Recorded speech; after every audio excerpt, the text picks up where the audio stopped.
ओम शांति। आज क्या है मीठे बाबा की मुरली मंथन की डेट है 15 दिसंबर 2023। तो आज मीठे बाबा अपने बच्चों से कह रहे हैं यह बना बनाया ड्रामा है, अनादि ड्रामा। इस ड्रामा में हर एक एक्टर की एक्ट फिक्स है, मोक्ष किसको भी नहीं मिल सकता। तो ये बना बनाया अनादि ड्रामा, इस ड्रामा में हर एक की एक्ट फिक्स है, ड्रामा में सबका रोल एक्यूरेट है, मोक्ष किसी को भी नहीं मिल सकता। प्रश्न है, शिव बाबा अशरीरी हैं, वह किस लिए आते हैं, शरीर में किस लिए आते हैं, कौन सा काम करते कौन सा नहीं। उत्तर, बाबा कहते हैं बच्चे मैं इस शरीर में तुम्हें सिर्फ मुरली सुनाने आता हूँ। मैं मुरली सुनाने का ही काम करता हूँ, मैं खाने पीने के लिए नहीं आता हूँ। मैं आया हूँ तुम्हें नहीं राजधानी देने, बाकी स्वाद तो इनकी आत्मा लेती है। क्योंकि जो खुद आत्मा है वो तो भाषण लेगी, वो तो शरीरधारी नहीं है ना, जो खाना पीना, प्रेम मोहब्बत और चीज़ें वस्तु का यूज़ करे। तो बाबा कह रहे मैं सिर्फ तुम्हें मुरली सुनाने आता हूँ, इसके द्वारा मैं तुम्हें सुनाता हूँ, बाकी स्वाद तो इसकी आत्मा लेती है, ब्रह्मा की आत्मा। गीत है, छोड़ भी दे आकाश सिंहासन, अब धरती पर आ जा रे। ओम शांति। गीत बजाए ही वह जाते हैं जिससे अपना ताल्लुक हो। आकाश में कोई तख्त नहीं है, आकाश इस पोलार को कहा जाता है। बाकी आकाश तत्व में तो तख्त नहीं है, कोई तख्त नहीं है, ये आड़ लेकर बैठे। न परमपिता परमात्मा इस आकाश में तख्त पर रहते हैं। बाबा बच्चों को समझाते हैं हम परमपिता परमात्मा हो, तुम बच्चे जो आत्माएं हो, दोनों ही सूर्य चांद सितारों से उस पार रहते हो। उसको मूल वतन कहा जाता है। बाबा हमें समझाते हैं जैसे आकाश में सूर्य चांद सितारे, वैसे हूबहू झाड़ के मुआफिक महतत्व में भी आत्माएं रहती हैं। जैसे सितारे आकाश में खड़े हैं, कोई चीज का आधार नहीं है, अहम आत्मा परमात्मा बाबा भी महतत्व में ऐसे ही रहते हैं, कोई आधार नहीं। स्टार मुआफिक, ज्ञान सूर्य, ज्ञान चंद्रमा, ज्ञान सितारे। अब यह तो समझाया है कि जब भीड़ पड़ती है, दुख होता है, तब मैं आता हूँ। पुराने को नया बनाना है जरूर, पुराने में ही भीड़ होती है। कलयुग में है दुख की भीड़, स्वर्ग में तो सुख ही सुख, वहाँ कोई भीड़ ही नहीं है, सुख के लिए भी भीड़ नहीं है। फिर से मुझे आकर सहज ज्ञान और सहज राजयोग सिखलाना पड़ता है। सब बुलाते ही मुझे कि आओ, कृष्ण के लिए नहीं कहते कि सिंहासन छोड़कर आओ। कृष्ण के लिए सिंहासन अक्षर सोबता नहीं, वह तो प्रिंस था ना सत्युग का। सिंहासन तब कहे जबकि राजगद्दी मिले। हाँ, छोटे बच्चे को बाबा गोद में व बाजू में बिठा करके सुनाते हैं। तो बाबा समझाते हैं आत्माएं मूल वतन में स्टार मुआफिक है, फिर वहां से नंबरवार आती रहती हैं। दिखाते हैं ना स्टार कैसे गिरते हैं, वहां से भी आत्माएं जाकर सीधा गर्भ में जाती है। यह अच्छी रीति नोट करो, जब शरीर में जन्म लेना होता है तो आत्माएं सीधे जाकर गर्भ में प्रवेश करती है। ये अच्छी तरह नोट करना है, हर एक आत्मा को सतो रजोतमो से पास होना ही है। जैसे पहले लक्ष्मी नारायण आएंगे तो उनकी सतो रजो अवस्था से पास होते हैं, पुनर्जन्म लेते फिर तमो प्रधान अवस्था को भी पाना है। सबको इन स्टेजेस से गुजरना ही है। द्वापर में धर्म स्थापक आते हैं, वहां से पुनर्जन्म शुरू होता है, फिर तमो प्रधान बनना है। अब उनकी सदगति कौन करे, सदगति दाता तो एक ही शिव है। कहते हैं सबकी सदगति मुझे करना पड़ता है, मेरे जैसा काम और कोई कर नहीं सकता। यह बात तो सच है ना? मैं देवी देवता धर्म भी स्थापन करता हूँ, तुमको राजयोग सिखला रहा हूँ। गति सदगति दाता तो मैं ही हूँ। जब तुम प्योर बन जाते हो तो फिर मैं तुमको वापस ले जाता हूँ, तुम्हारी भी सदगति करता हूँ। तुम्हारे साथ जो अनेक धर्म वाले हैं, उन धर्म स्थापकों सहित सबका उद्धार करता हूँ। तुमको ज्ञान से सदगति करता हूँ, तुम्हारे साथ जो अनेक धर्म वाले हैं, उन धर्म स्थापकों को मैं उनका उद्धार करता हूँ। तुमको ज्ञान से श्रृंगार कर स्वर्ग के मालिक लक्ष्मी तथा नारायण को वरने लायक बनाता हूँ, फिर तुमको वापस ले जाता हूँ। सबको पहले मुक्तिधाम भेज देता हूँ, सबका सदगति दाता मैं हूँ। दूसरे धर्म स्थापक जो आते हैं वो सदगति नहीं कराते और साथ नहीं लेके जाते हैं, बस ही अपना धर्म स्थापन कर अपनी वृद्धि करने लग पड़ते हैं। अपने धर्म में पुनर्जन्म लेते सतोरजतमोह में पास होंगे। अभी अभी सब तमो प्रधान है, तब इनको पावन सतो प्रधान कौन बनाए। बाबा खुद बैठ बच्चों को समझाते हैं, भगवान आकर सबकी सदगति करते हैं, भारत को स्वर्ग भी बनाते हैं, जीवन मुक्ति के लिए राजयोग सिखाते हैं। इसलिए बाबा की इतनी महिमा है। गीता है सर्वशास्त्र शिरोमणि, परंतु कृष्ण का नाम डालने से देवता को भूल गए, भगवान को भूल गए। भगवान तो सबका सदगति दाता है ना, इसलिए गीता पर सब धर्म वालों के लिए धर्म शास्त्र है। सबको इसे मानना पड़े। अब धर्मशास्त्र क्यों लोग रखते हैं अपने पास, और इतना उसका मान है कि धर्मशास्त्र को चारों ओर चक्कर लगाते हैं। शिवलिंग पे कैसा चक्कर लगाएंगे पता है? बस आधे रास्ते से, अर्धचंद्राकार। तो ये रहस्य है। हम्म जो भी सब आत्माएं हैं, सबका पार्ट ड्रामा में फिक्स है, किसकी एक्ट बदल नहीं सकती। हर एक की पूरी एक्ट का अनादि ड्रामा बना हुआ है। ये ड्रामा अनादि है, कब से शुरू हुआ इसका कोई आदि मध्य अंत नहीं है, कब खत्म होगा यह बात प्रश्न नहीं उठ सकता। बाबा ने समझाया है, जो भी शास्त्र है उनसे हर एक ने आकर अपना धर्म स्थापन किया, सदगति नहीं की है।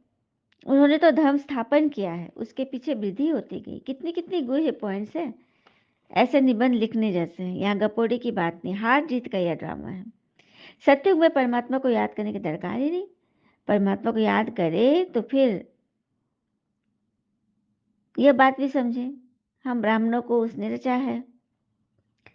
तुमको तो समूह बतलाते हो कि मैं रचता हूँ, यह सब है मेरी रचनाएं। बाबा अनुभवी है ना, शास्त्रों से गाड़ी भरकर परिक्रमा करते हैं, ऐसे ही फिर देवताओं के चित्र मुरली आदि लेकर गाड़ी में रख परिक्रमा दिलाते हैं। यह सब है भक्ति मार्ग। तुम हो शिव शक्तियां, तुम सारे विश्व की सदगति करते हो। भक्ति मार्ग में फिर से ऐसे मंदिर बनेंगे, फिर विनाश होगा तो ये खत्म हो जाएंगे। सतयुग में कोई मंदिर होता नहीं, यह सब भक्ति मार्ग का विस्तार है।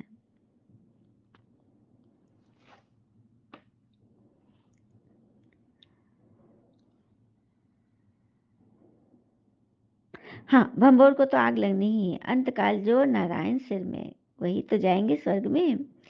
बरोबर तुम समझते हो, नारायण व लक्ष्मी का को बनेंगे, उसके राज्य में आएंगे, स्वर्ग के लिए तैयार हो रहे हैं। बाबा बिगड़ यह ज्ञान कोई दे नहीं सकते।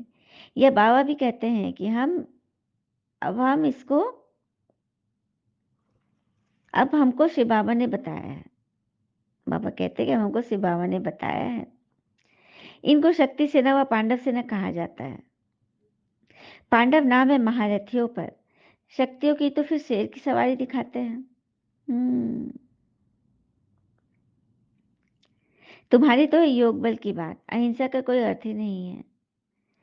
सिर्फ स्त्री को नरक का द्वार कह दिया, वास्तव नरक का द्वार तो होती है, दोनों है। अब इनको स्वर्ग का द्वार कौन रचाए इनके लिए? वह तो भगवान की है ताकत। यह गीत बाबा ने बनवाए हैं, फिर बनवाने वालों ने कोई ने ठीक बनाया है, कोई ने रॉन्ग बनाया, मिक्स कर दिया। हम्म ऐसे ऐसे गीत बनवाए। तो यहाँ की बातें हैं और है, गौशाला भी है, धर्म वनवास भी है, रात की राही थक मत जाना, ऐसे ऐसे गीत बनवाए हैं।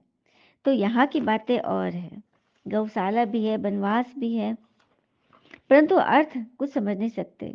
हाँ, कि हमने किसको भगाया था।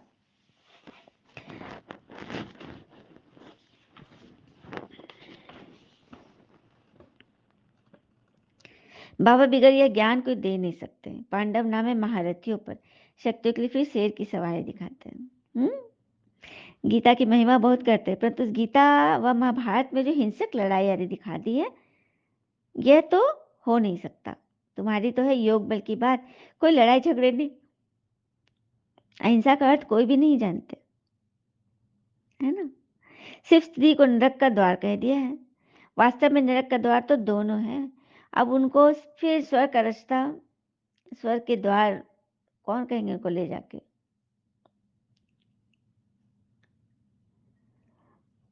ये तो भगवान की ही ताकत है। हम्म सही बात है, ये तो ईश्वर की ही ताकत है कि हम बच्चे इस तरह से प्यार से मुरली सुन रहे हैं, सुना रहे हैं। मैं कोई वेद शास्त्र नहीं सुनाता हूँ, भल इसे पढ़े, इसने पढ़े तो बहुत है, परंतु वह सुनाते थोड़ी हैं। यह तो शिव बाबा नई नई बातें सुनाते, वह अशरीरी, सिर्फ ये मुरली सुनाने का काम करने आते हैं, नरक न के खाने पीने आते हैं। बाबा फिर से कह रहे हैं यही बात। हर एक का धर्म अलग है, उन्हें अपना धर्म शास्त्र पढ़ना है। यहाँ तो ढेर शास्त्र पढ़ते रहते हैं, कुछ सार है भी नहीं। जितना पढ़ते रहते हैं उतना असार संसार हो जाता है। उस तरफ है आसुरी कुटुंब, इधर है ईश्वरीय कुटुंब। तुम किधर जा रहे हो? ईश्वरीय कुटुंब की तरफ। बाकी रुद्र ज्ञान यज्ञ में विघ्न तो जरूर पड़ेंगे। बाबा जरूर कहते हैं माता पिता को फॉलो, उनकी बात पर चलो, मत पर चलो और स्वर्ग के सुख घनेरे में ले लो। बाकी रुद्र ज्ञान यज्ञ में विघ्न तो पड़ेंगे ही।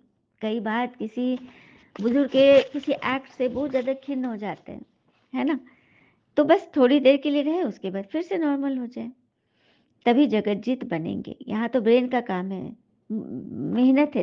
दधीची रिसल का मिसाल है, ऋषि का। राजपूतियों,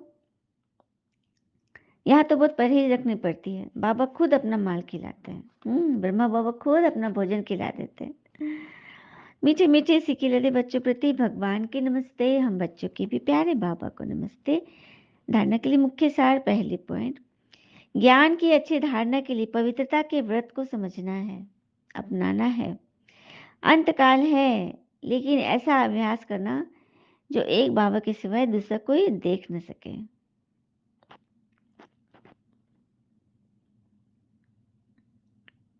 दधीचि से मिसल, सेवा करते विकारों पर विजय प्राप्त कर जगत जीत बनना है। अभी भी बनना बाकी है। हाँ, वरदान, समय की रफ्तार प्रमाण सर्व प्राप्तियों से भरपूर विक्रमाजीत बनना है। विक्रमाजीत बन सब प्राप्तियों को स्वयं में जमा कर भरपूर करो, कोई भी कमी न रहे। जहाँ भरपूरता में कमी है वहां माया हिलाती है। माया जीत बनने का साधन नहीं है सदा प्राप्तियों से भरपूर रहना। कोई एक भी प्राप्ति से वंचित नहीं रहे, सब प्राप्ति है। समय की रफ्तार का अन्य उसी समय कुछ भी हो सकता है। इसलिए तीव्र पुरुषार्थी बन, अभी से भरपूर बना। मतलब कब अचानक का बेल बज जाए यह नहीं कह सकते, तो अभी नहीं तो कभी नहीं। स्लोगन, अति सुंदर स्लोगन। सत्यता और निर्भयता की शक्ति द्वारा कोई भी कारण निवारण में डालो, बल्कि हिलो नहीं। सत्यता और निर्माणता की शक्ति से किसी भी कारण को निवारण में डालकर चैन की बंसी बजाओ। अच्छा, ओम शांति। शुक्ला मीठे बाबा, वो बाबा के प्यारे प्यारे बच्चे, आप सबका जीवन सदैव शुभ हो। ओम शांति।